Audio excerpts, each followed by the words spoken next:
সারিকা দেবী, জানতে পারলে কিছু? সবকিছু। তাহলে বলে ফেলো, দেরি করে আর। ভাই, আমিও তো আছি। আচ্ছা, তাহলে আপনি শুরু করে দিন। আমিও শুরু করব। হ্যাঁ নিশ্চয়ই। হ্যাঁ, গুড। তবে এবার দেখো, এটা তো তোমরা তখন জেনেই গেছো যে এই মেয়েটাকে গলা টিপে মারা হয়েছে। এর গলার চিহ্নটা দেখে তো তোমরা বুঝতেই পেরেছো, তাই না? হ্যাঁ ডক্টর, আমরা জানি একে গলা টিপেই খুন করা হয়েছে। হ্যাঁ হ্যাঁ, ওর মৃত্যু গলা টেপার জন্যই হয়েছে। আর গলা কোনো বেল্ট দিয়ে টেপা হয়েছিল। সেটা কি করে জানা গেল? দেখো, এর গলার ওপর যে চিহ্নটা রয়েছে সেটা তো এই রকম চওড়া। আর মন দিয়ে দেখো, কোথাও কোথাও গাঢ় আছে আর কোথাও কোথাও হালকা। আর যদি কোনো দড়ির মতো কিছু দিয়ে করা হতো তাহলে এই চিহ্ন এত চওড়া হতো না, এই বেল্টের মতো। আর পুরো গলাটাতে একই ধরনের হতো, কোথাও হালকা আর কোথাও গভীর, এরকম নয়। এক্সিলেন্ট! কি অসম্ভব ইন্টেলিজেন্ট আপনারা, ডক্টর সালুখে। পরের জন্মে আমি ফরেনসিক এক্সপার্টই হব। আরে ভাই ফ্রেডি, তুমি পরের জন্মের কথা কেন বলছো? এই জন্মটাই তাকে সামনে নাও না। আরে পরের জন্মের কথা ভাবছে। হ্যাঁ, আমি কি যেন বলছিলাম? আরে আপনি ওই গলা বেল্ট বেল্ট গলা ওই হ্যাঁ, বেল্ট বেল্ট। দেখো, বেল্ট দিয়ে এইভাবে গলাটা চেপে ধরেছে। আর পরে একে পেছন থেকে মাথার পেছন দিকে কোনো ভারী জিনিস দিয়ে আঘাত করা হয়েছে। ডক্টর সালুখে, খুনি যদি একে গলা টিপেই মেরে থাকবে তাহলে পেছন থেকে মাথায় বাড়ি মারলো কেন? আরে ভাই, খুনি চাইনি যে কোনো ভাবেই হোক মেয়েটা যেন বেঁচে না যায়। কখন মারা গিয়েছিল? রাতে 12টা থেকে 2টোর মধ্যে। রাত 12টা থেকে 2টো? এত রাতে এই মেয়েটা কি করছিল? স্যার, হতে পারে যে এ কোনো কল সেন্টারে কাজ করে, নাইট শিফটে। তাছাড়াও এর আইডেন্টিটি তো আমরা জানতে পারিনি। না না, এরকম মনে হচ্ছে না যে ও কল সেন্টার থেকে আসছিল। মেয়েটার জামা কাপড় দেখে মনে হচ্ছে হয়তো কোনো পার্টির থেকে আসছিল। আর বাড়ি ফেরার ঠিক সময়। ঠিক, সারিক একদম ঠিক কথা বলছে। এ কোনো পার্টিতেই গেছিল, কারণ এর পেট থেকে আমরা মেক্সিকান ফুডের পার্টিকেলস পেয়েছি আর কফি। মেক্সিকান খাবার? হ্যাঁ, এসো আমি দেখাচ্ছি, এসো। এই দেখো, এইগুলো আমরা টেস্ট করেছি আর এর দ্বারাই জানতে পেরেছি ওই যে ফুড ছিল সেটা মেক্সিকান ফুড ছিল। কি কি খেয়ে থাকতে পারে এই মেয়েটা? অ্যাভোকাডো, টমেটো, পেঁয়াজ, চিপস। আর ও হয়তো কফিও খেয়েছিল, কারণ আমরা ভেজিটেবল অয়েল আর কর্নেরও অংশ পেয়েছি। আর একটা সবচেয়ে বড় কথা, এর খাবারের মধ্যে আমরা নাইট্রোজেনের ট্রেসেসও পেয়েছি। অদ্ভুত ব্যাপার, খাবারে নাইট্রোজেন! হ্যাঁ ফ্রেডি, আজকাল ট্রেনটাই এইরকম পড়েছে। সবাই আজকাল এই ধরনের সায়েন্টিফিক খাবারই খাচ্ছে। হ্যাঁ, তো এই মেয়েটা এমন একটা রেস্টুরেন্টে খাবার খেয়েছিল যেখানে সায়েন্টিফিক ভাবে মেক্সিকান খাবার বানানো হয়, যা শরীরের পক্ষে খুবই ভালো। এমন রেস্টুরেন্ট তো শহরে খুব বেশি থাকার কথা নয়।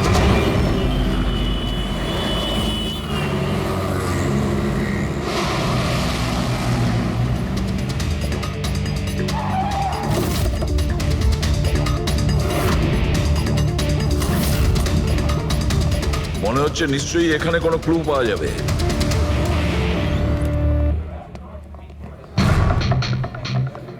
আসুন স্যার, এখানে বসুন। আচ্ছা, আপনি এটা বলুন তো যে এই মেয়েটা আপনাদের এখানে খাবার খেতে এসেছিল? আপনারা আসলে কে? সিআইডি। এখন আর কোনো কথা নয়, শুধুমাত্র ঠিকঠাক জবাব দাও। হ্যাঁ স্যার, কাল রাতেও এখানে এসেছিল, কিন্তু স্যার সিআইডি ওকে কেন খুঁজছে? একে আমরা খুঁজছি না, এর খনিকে খুঁজছি। খুন হয়ে গেছে বেচারি। একটা কথা বলুন, এই মেয়েটা কি একা এসেছিল নাকি অন্য কেউ সঙ্গে ছিল? স্যার এসছিল তো একাই, কিন্তু ও কথা বলেছিল অনেকের সঙ্গে। একা এসেছিল তো অনেক লোকের সাথে কথা হলো কিভাবে? আসলে আমাদের রেস্টুরেন্টে কালকে স্পিড ডেটিং নাইট ছিল। Speed dating? স্পিডে তো কার কিংবা বাইক চালানোর কথা শুনেছিলাম স্যার, কিন্তু স্পিড ডেটিং এটা কি ধরনের জিনিস? স্যার স্পিড ডেটিং ইয়াং জেনারেশনের কাছে এখন খুব পপুলার স্যার। বেসিক্যালি ছেলে বা মেয়ের মিটিংয়ের জন্য একটা প্ল্যাটফর্ম তৈরি করা হয়, যাতে ওরা নিজেদের জীবনসাথী বেছে নিতে পারে। মানে যেভাবে ইন্টারনেট থেকে যোগাযোগ হয়, তাই তো? হ্যাঁ স্যার, অনেকটা সেরকমই, তবে ফোকাসটা বিয়ের ওপর নয়, ডেটিংয়ের ওপর হয়, যাতে ছেলেমেয়েরা নিজেদের চিন্তাভাবনা শেয়ার করতে পারে আর যাকে পছন্দ হবে তাকে জীবনসঙ্গী করতে পারে।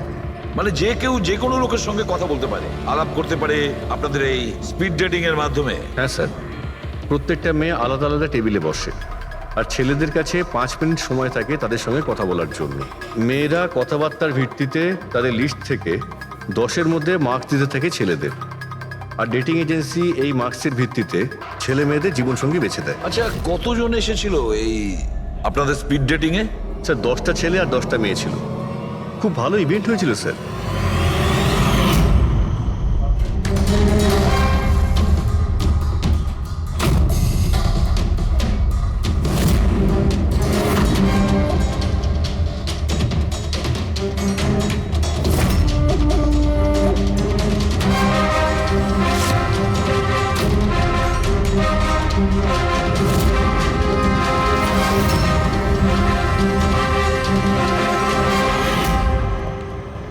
আর শুনুন, এই মেয়েটার সঙ্গে যত লোক এই আপনাদের স্পিড ডেটিং ফেয়ারে এসেছিল সবার ডিটেলস চাই আমাদের। রাইট স্যার, আসুন।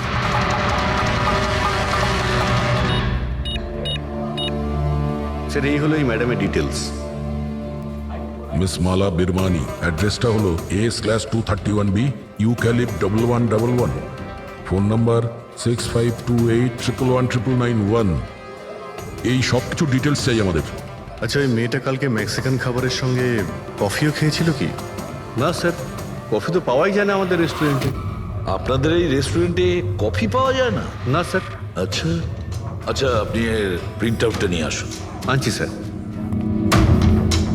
হতে পারে এই মালা এখান থেকে কোনো ছেলের সঙ্গে বাইরে গিয়েছিল কফি খেতে, খাওয়া দাওয়ার পরে, আর তখনইও খুন হয়ে যায়। কি? এটা কিভাবে সম্ভব? না, আচ্ছা ঠিক আছে, থ্যাংক ইউ। এত বড় একটা মিথ্যে! ওই মেয়েটার নাম ভুল আছে, ওই মেয়েটার অ্যাড্রেসটাও ভুল। আমি এটা ভেবে পাচ্ছি না যে কারো লাইফ পার্টনার খুঁজতে গিয়ে সবকিছু এত ভুল কেন হতে পারে ওই মেয়েটা ফ্রড। যাই হোক না কেন, ওকে তো শনাক্ত করতেই হবে। লাশের কাছে না মোবাইল ছিল আর না পার্স। স্যার ওই মেয়েটা মারা গেছে 48 ঘন্টা হলো। ওর বাড়ির লোক কিংবা চেনাশোনা কেউ নিশ্চয়ই কোথাও রিপোর্ট লিখিয়েছে। পুরো বিয়েটা চেক করছে, আমরা জেনে যাবো। গোরেগাঁও পুলিশ স্টেশন মালা নামের কোনো মেয়ের মিসিং কেস ফাইল করা হয়েছে?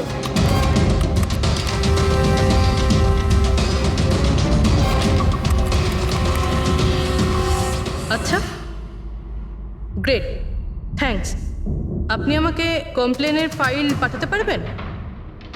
আর হ্যাঁ, প্লিজ আপনি ওর পরিবারকে কিছু জানাবেন না। স্যার, হ্যাঁ, স্যার এই মেয়েটার আসল নাম মালিনী, আর মরুর এলাকাতে ওর মিসিং কমপ্লেন ফাইল হয়েছিল। মিসিং কমপ্লেন ওর স্বামী আর শ্বশুর শাশুড়ি করেছে স্যার। কি? একজন বিবাহিত মহিলা, সে স্পিড ডেটিংয়ে? সেটাই তো। আর সেটাও আবার কোনো নকল নাম দিয়ে। হ্যাঁ বলুন। সিআইডি।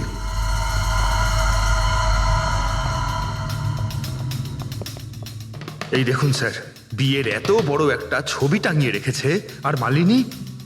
যদি আমি এরকম করতাম, আমার বউ আমাকে বাড়ি থেকে বের করে দিত। স্যার, কিছু জানতে পেরেছেন? মালিনী কোথায়? আই এম সরি, কিন্তু একটা খারাপ খবর আছে। খারাপ খবর? মানে মালিনীর অ্যাক্সিডেন্ট হয়েছে? কোথায় ও? কোন হসপিটালে রয়েছে? কেউ আপনার স্ত্রীকে খুন করেছেন। হ্যাঁ, খুন? কিন্তু কে করেছে স্যার? দেখুন, এখন যে কথাটা আপনাদের বলতে যাচ্ছি সেটা শুনে হয়তো আপনারা আরো কষ্ট পাবেন।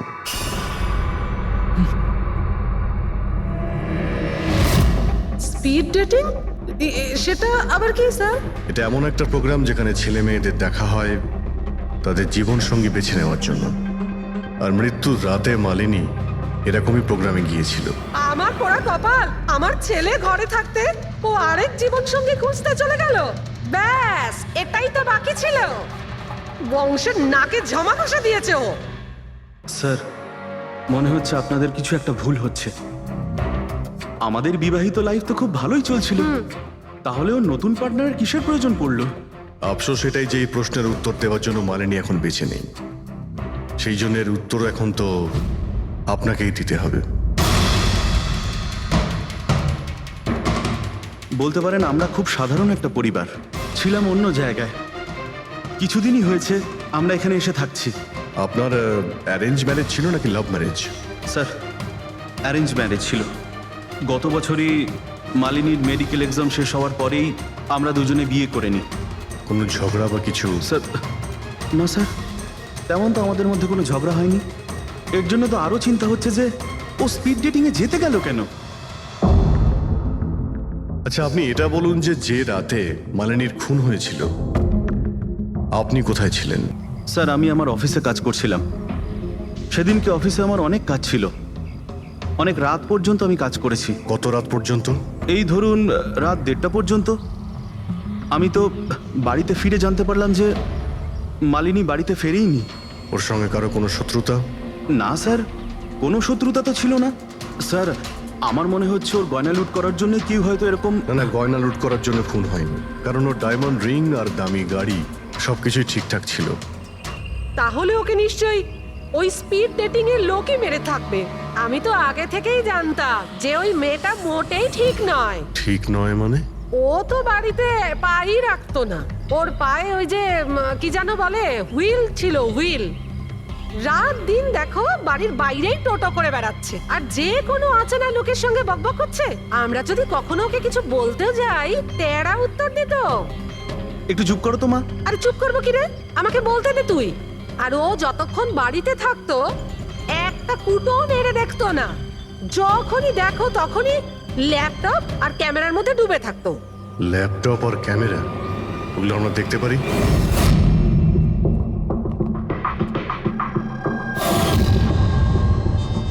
স্যার, এই হলো ওর ল্যাপটপ। আর এই ক্যামেরাটা কোথায়? ক্যামেরা স্যার, আমার মনে হয় না যে মালিনী ওর স্বামীকে ঠকাচ্ছিল। ও অন্য কোনো উদ্দেশ্যেই ওখানে গিয়েছিল। উদ্দেশ্য কি ছিল সেটা এই ক্যামেরা ল্যাপটপ থেকে জানতে পারাই যাবে। স্যার,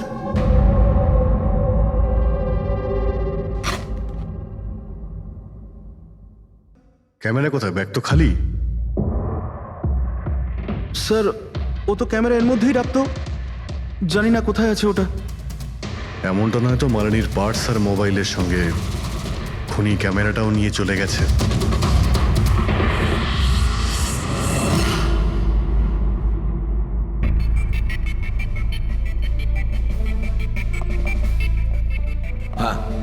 স্যার, এই স্পিড ডেটিং এর কনসেপ্টটা তো বেশ ভালো, কিন্তু যদি সাবধান না থাকা হয় তো খুবই ক্ষতি হতে পারে। হ্যাঁ স্যার, এদের মধ্যে কেউ ক্রিমিনালও হতে পারে। একদম ঠিক, কিন্তু এই সাবধানতাটা ইভেন্ট ম্যানেজারের এবং সমস্ত পার্টিসিপেন্টদের এটা বোঝা উচিত।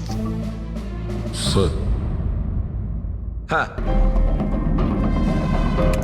এই সোহানের মিথ্যে কথা ধরা পড়ে গেছে স্যার। এ আমাদের বলেছিল পরশুদিন রাতে ও নিজের অফিসে কাজ করছিল রাত্রি 1:30 পর্যন্ত, কিন্তু ওর মোবাইল ডিটেলস অন্য গল্প বলছে। ওর অফিস আন্ধেরিতে আর এই দাদা বান্দ্রাতে ছিল রাত 11:30 থেকে 12:30 অবধি, সেই রেস্টুরেন্টের কাছে যেখানে মালিনী গিয়েছিল স্পিড ডেটিং এর জন্য। এখনই ওকে ডেকে পাঠাও।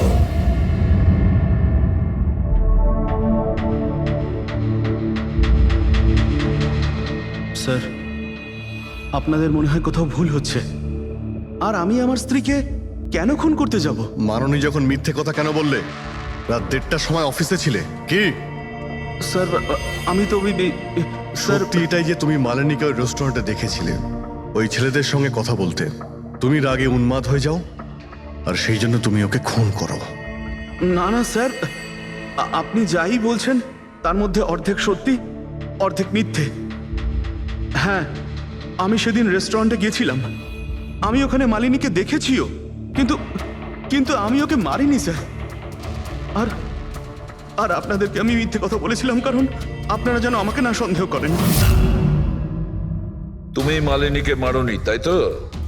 ঠিক আছে। আচ্ছা,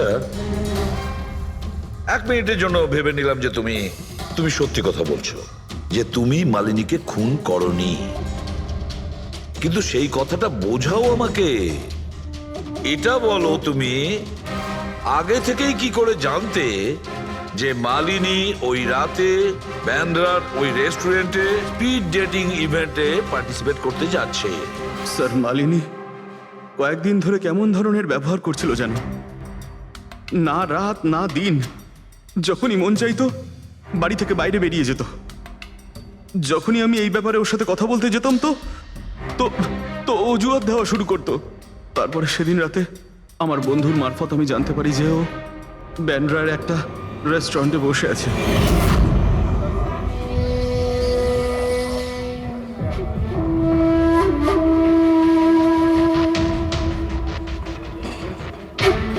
নিজের স্ত্রীকে স্পিড ডেটিং এ দেখে আমার মনটা একেবারে ভেঙে যায় স্যার।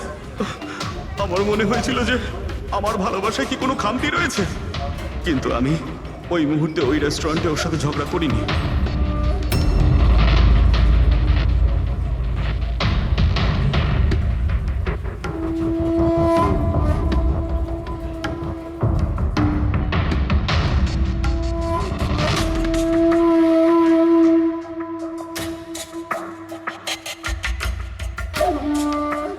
আর যখনই ও বাইরে চলে এসেছিল আমি কিছু বলার আগেই ও অটো অটো ধরে তাড়াতাড়ি চলে যায়।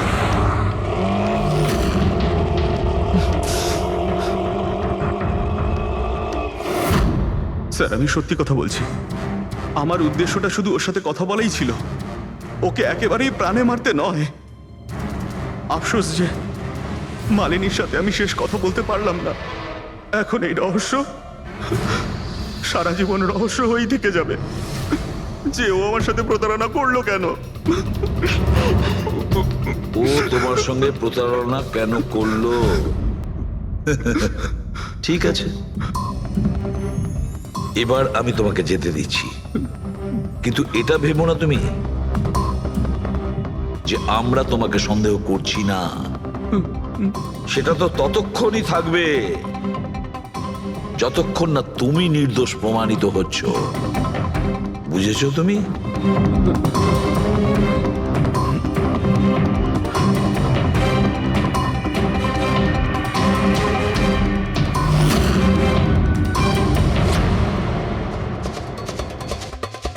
স্যার এই যদি না হয় তাহলে সন্দেহ ওদের দিকেই যাচ্ছে যারা মালিনীর সঙ্গে ওই দিন রাতে ছিল। রবি, কিছু জানতে পারলে? স্যার ওই দিন রাত্রে মালিনী 6 জন লোকের সাথে কথা বলেছিল। সুনীল, আরজে, হেমন্ত, গৌরব, ময়ূর আর প্রতীশ। একটা কাজ করি আমরা, ওই 6 জনকে রেস্টুরেন্টে ডাকো, ভালো করে জিজ্ঞাসাবাদ করতে হবে।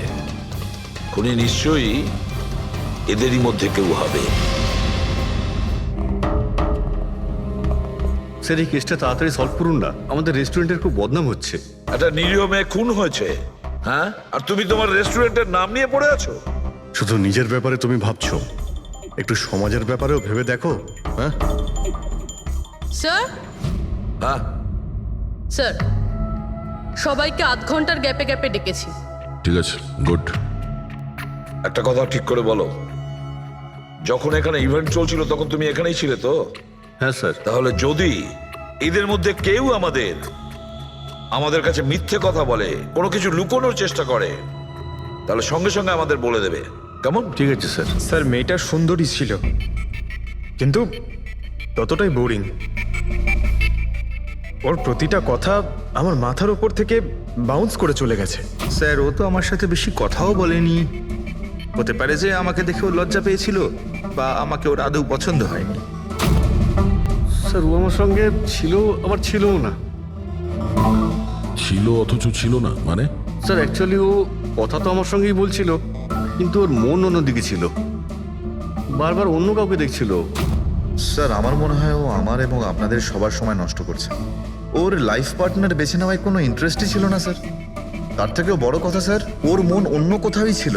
স্যার আমার তো ওকে খুবই পছন্দ হয়েছিল, কিন্তু মনে হয় ওর আমাকে পছন্দ হয়নি।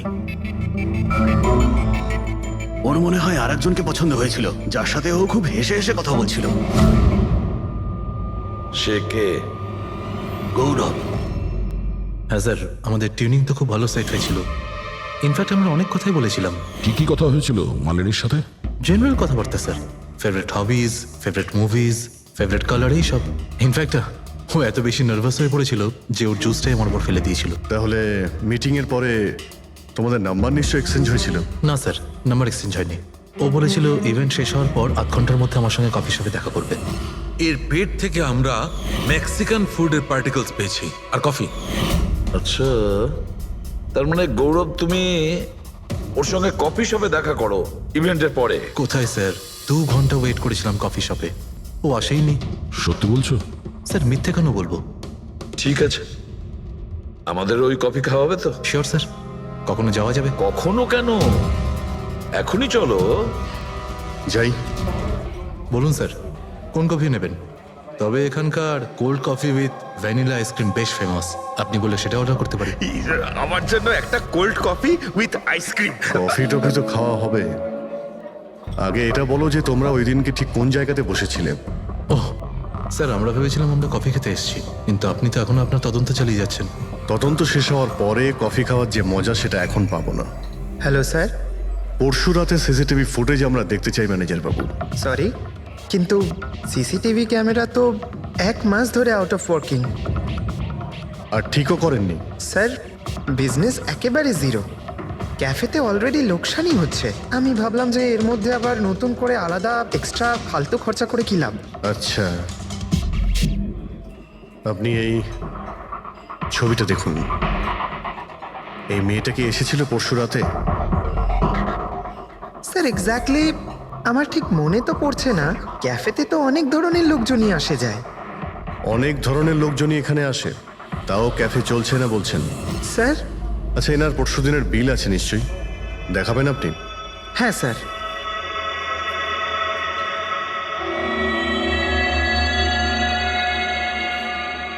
স্যার এই যে বিল, 27 তারিখ রাতের 11টা বেজে 4 মিনিটের বিল এটা।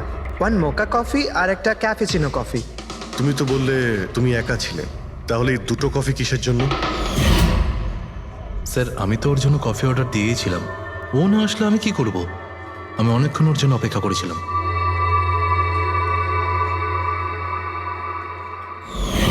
স্যার এবার তো খান আমার সঙ্গে কফি। খাবো, নিশ্চয়ই খাবো, কিন্তু কেসটা শেষ হওয়ার পর। ঠিক আছে স্যার, তাহলে আমি যাই এখন। তুমি যেতে পারো। Thank you very much.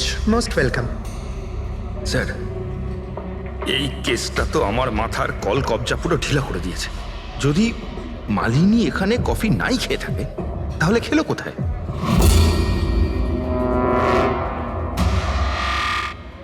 ওই গৌরবী আবার মালিনীকে মেরে ফেলেনি তো? ও মালিনীকে এই কফি শপে ডেকেছিল কফি খেতে, সে যখন আসে না ও ভেঙে পড়ে, খুন করে দেয়। যে কোনো কিছু হতে পারে এই কেসে ফ্রেডি, যে কোনো কিছু হতে পারে। স্বামীও মারতে পারে, ওই ছেলেদের মধ্যে কেউ হতে পারে, বা কোনো তৃতীয় পার্টি। মনে আছে তোর ক্যামেরাটা উধাও? এমন কেউ যার ওই ক্যামেরাতে কোনো ছবি নিয়ে প্রবলেম আছে।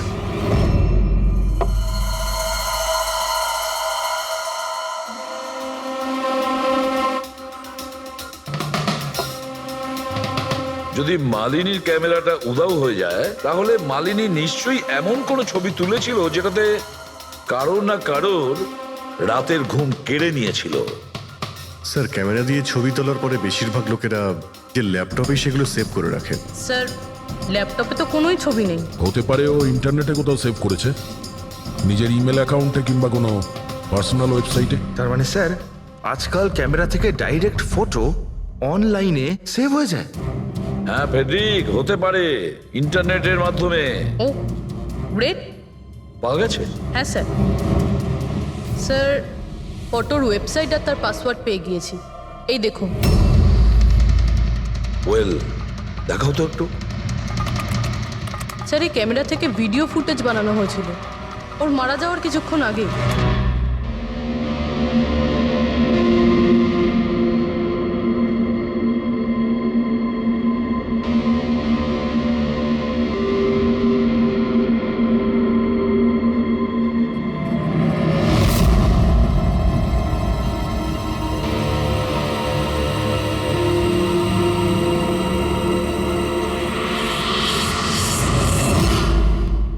এই ফুটেজের জন্যই মালিনীর খুন হয়নি তো? হতে পারে, নিশ্চয়ই হতে পারে। মনে হচ্ছে এই মালিনী কারোর হয়ে স্পাইগিরি করছিল, কারোর মুখোশ খুলে দিতে চেয়েছিল, আর এই জন্যই ও খুন হয়ে যায়। এই মালিনীর সম্পর্কে আমরা এখনো ঠিক জায়গায় পৌঁছতে পারিনি স্যার। এতক্ষণ মনে হচ্ছিল যে ও স্পিড ডেটিং এর জন্য গেছে, তারপরে জানা গেল যে ও বিবাহিত, মেডিকেল প্রফেশনাল, আর এখন জানা যাচ্ছে ও কারোর ওপর গোয়েন্দাগিরি করছিল। আর ওই গোয়েন্দাগিরিটা কোনো মেডিকেল ফিল্ডের সঙ্গে কানেক্টেড হতে পারে, কারণ ফুটেজে দেখোনি চারিদিকে শুধু মেডিসিন সাজানো। স্যার, এই ফুটেজের মধ্যে একটা জায়গাতে একটা ছায়া দেখতে পাওয়া গেল না? খুনির হতে পারে। চেক করি চলো।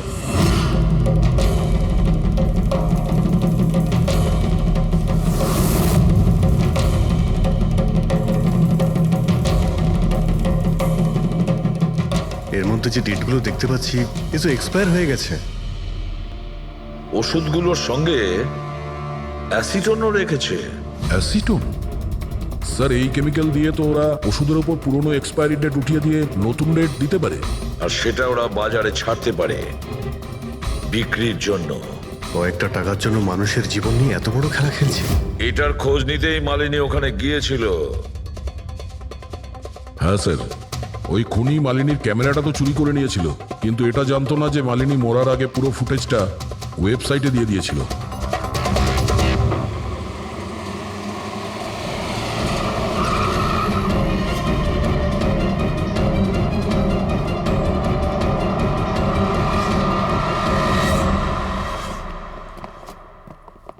স্যার, আপনারা কাকে খুঁজছেন? আমরা সিআইডি থেকে। স্যার, এ তো আমাদের কোম্পানির ডিব্বা। ওটা তো আমরাও দেখতে পাচ্ছি, কিন্তু কি চলছে এই গোডাউনে? পুরনো ওষুধকে নতুন বানানোর ধান্দা চলছে, হ্যাঁ? না স্যার, আমাদের এখানে কোনো বেআইনি কাজ হয় না। বরং আমি এটা বুঝতে পারছি না যে এই জায়গাটা কোথায়। আচ্ছা, এটা তোমাদের গোডাউন নয়? স্যার, এটা তো আমাদের কোম্পানির গোডাউন নয়। ইনফ্যাক্ট আমাদের কোম্পানির গোডাউন এই বিল্ডিং এর নিচেই আছে। আপনারা চাইলে চেক করতে পারেন। নিশ্চয় স্যার, আমাদের কোম্পানির নাম ভাঙিয়ে কেউ বেআইনি কাজ করছে। কিন্তু আপনাদের কোম্পানিতে যে পুরনো ওষুধ, ওগুলো কি করেন আপনারা? স্যার, একটা কোম্পানিকে আমরা কন্ট্রাক্ট দিয়েছি আমাদের কোম্পানির সব পুরনো মেডিসিনগুলোকে ডিস্ট্রয় করার জন্য। আমাদের কাছে রেকর্ডও আছে, আপনি চাইলে দেখতে পারেন। এক মিনিট।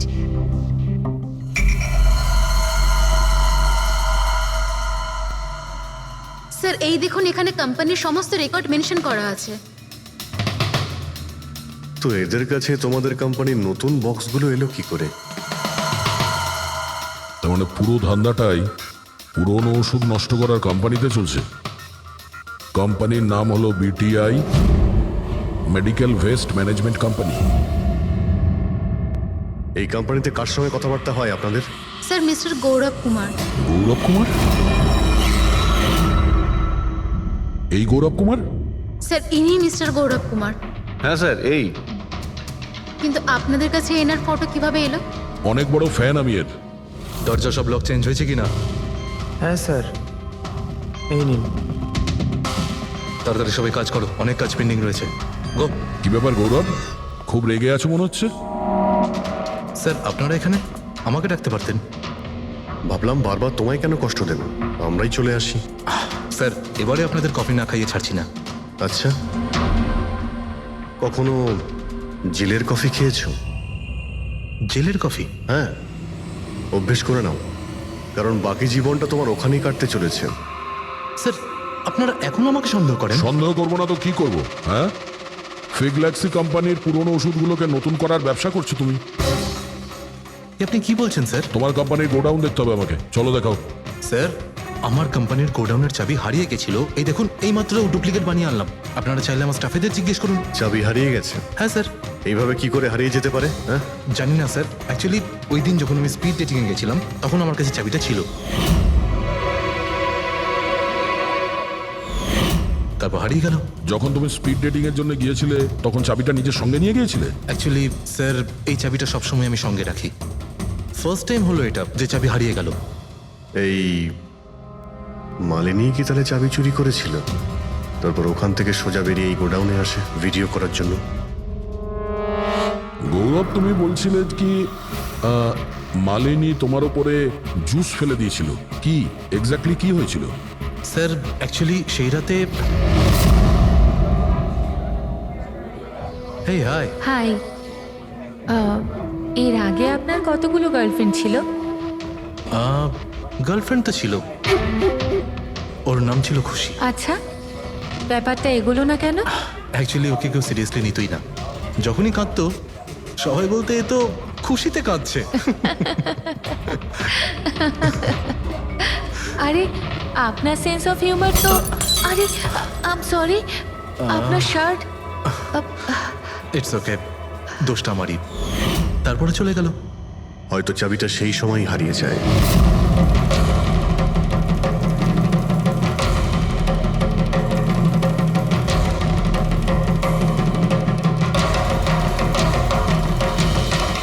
মালিনী চাবি চুরি করেছিল? হ্যাঁ, এখানে এসে তোমার বিরুদ্ধেও প্রমাণ জোগাড় করেছিল, সেই জন্য তুমি ওকে মেরে দিয়েছো। স্যার এসব মিথ্যে। স্যার ওই দিন রেস্টুরেন্টের পর ওর সঙ্গে দেখাই হয়নি। চলো এই গোডাউনটা দেখাও যার চাবিটা হারিয়ে গেছিল। এখন তো নতুন চাবি এসে গেছে না, চলো।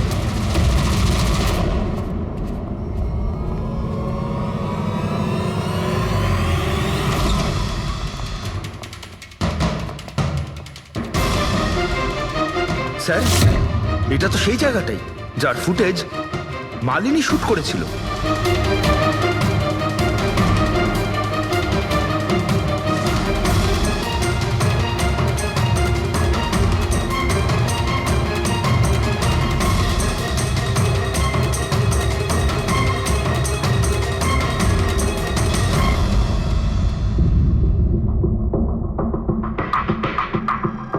তার মানে এখানে পুরনো ওষুধগুলোকে নতুন বানানো হয়, হ্যাঁ?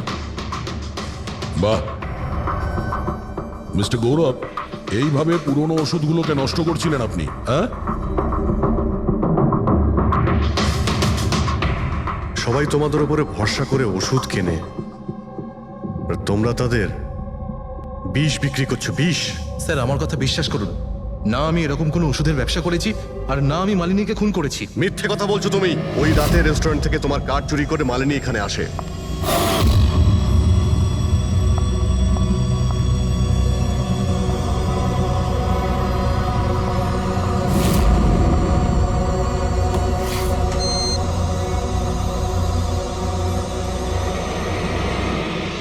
ও এখানে সেই ফুটেজ শুট করে।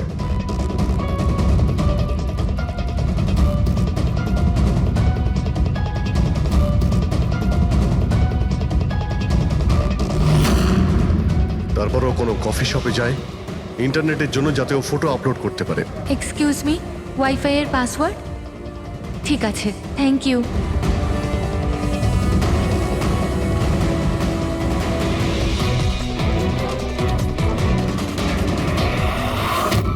আর যেই ও কফি শপ থেকে বাইরে বেরিয়েছিল তুমি ওকে ফলো করেছো, আর যেই সুযোগ পেয়েছো অমনি ওকে মেরে দিয়েছো, হ্যাঁ? আর ওর লাশটাকে সমুদ্রে ফেলে দিয়েছো। স্যার সেই রাতে আমি গোডাউনে আসিনি।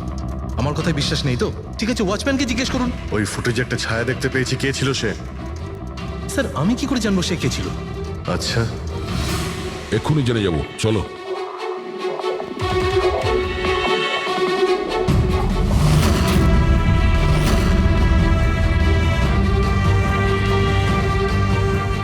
একটা কথা বলো, এই তোমাদের মালিক এই পরশু রাতে এখানে এসেছিল? তোমাদের মালিক এই পরশু রাতে এখানে এসেছিল? না স্যার, এই সাহেব তো আসেননি সেদিন রাতে। আচ্ছা, এই মহিলা এ এসেছিল?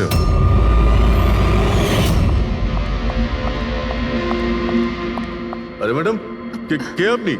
আর এখানে এই সময় কি করছেন আপনি? আসলে আমি হ্যাঁ? না ভুল অ্যাড্রেসে চলে এসেছি, সরি আরে সরি। আরে শুনুন, আরে হয়তো ওই ছায়াটা এরই ছিল। আর কেউ এসেছিল এই মহিলা ছাড়া? না স্যার, আর কেউ আসেনি সেদিন রাতে। দেখলেন স্যার, আমি বলেছিলাম না আপনাদের আমার কোনো দোষ নেই। আপনারা খামোখা প্রথম দিন থেকে আমার পিছনে হাত ধুয়ে পড়ে আছেন। তোমার পেছনে পড়বো না তো কি করব, হ্যাঁ? এই নকল ওষুধের কালোবাজারি তোমার তদারকিতে হচ্ছে এখানে। স্যার আমি এসব করি না। আমার কাজ হলো ফার্মাসিউটিক্যাল কোম্পানির সঙ্গে কন্ট্যাক্ট করা, যাতে ওরা এসে পুরনো ওষুধ নিয়ে যায়। ইনফ্যাক্ট আমি তো রেগুলার অফিসেও আসি না। আচ্ছা, রেগুলার বেসিসে এই গোডাউনে নজর কে রাখে?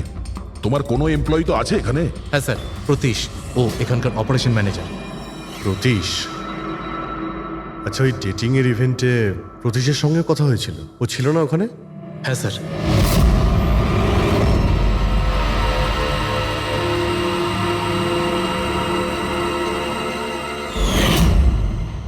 আচ্ছা, এরকম নয় তো যে ওই প্রতীশ মালিনীকে দেখে নিয়েছে চাবি চুরি করতে আর ওকে ফলো করেছে। এই প্রতীশের সঙ্গে একটু দেখা করতে হবে।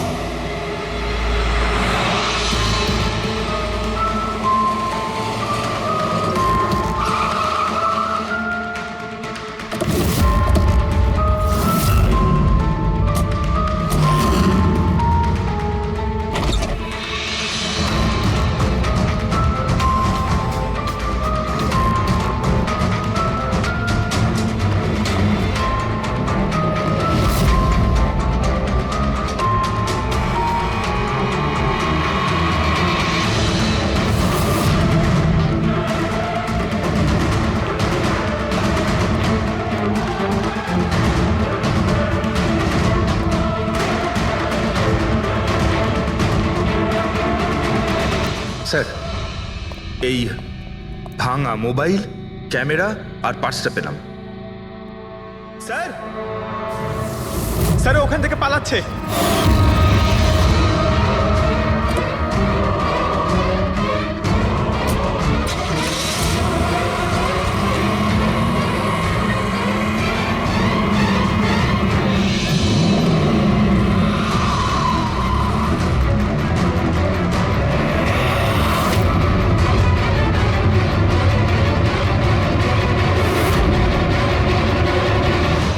দেখো, মিথ্যে কথা বলে আর কোনো লাভ নেই। সিআইডি সবকিছু জানতে পেরে গেছে। স্যার, ভুল করে ফেলেছি আমি। মালিনী সিবিটি হসপিটালে কাজ করত।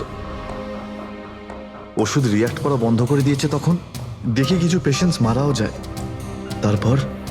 তারপর ওর মাথায় জেদ চাপলো যে ও জেনেই ছাড়বে যে ওষুধ কাজ কেন করছে না, এর পেছনে কে আছে।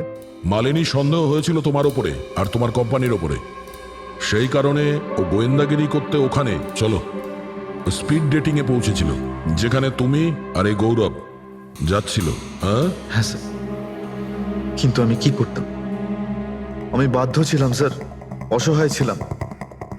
আমার একটা অন্যায় লুকোনোর জন্য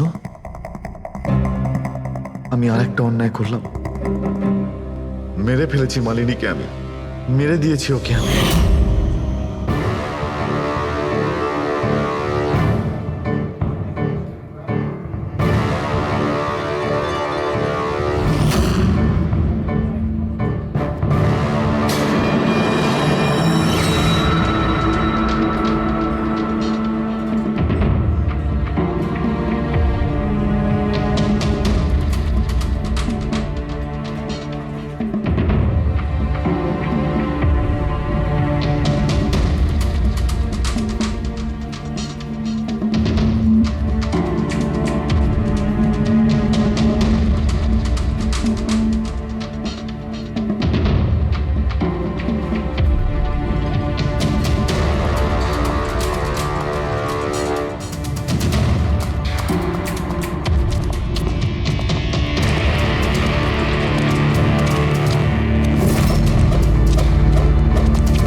মোবাইল আর পার্স কেন চুরি করেছিলেন?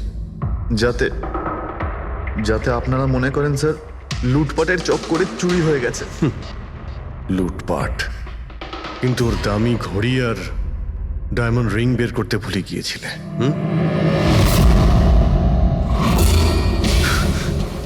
তুই আমার স্ত্রীকে খুন করেছিস, আজ তোকেই আমি মেরে ফেলে দেবো। ছাড়বই না আমি তোকে কিছুতে। ওকে শাস্তি আইন দেবে, ও অবশ্যই মারা যাবে, কিন্তু তোমার হাতে নয়, ফাঁসির দড়িতে ঝুলে।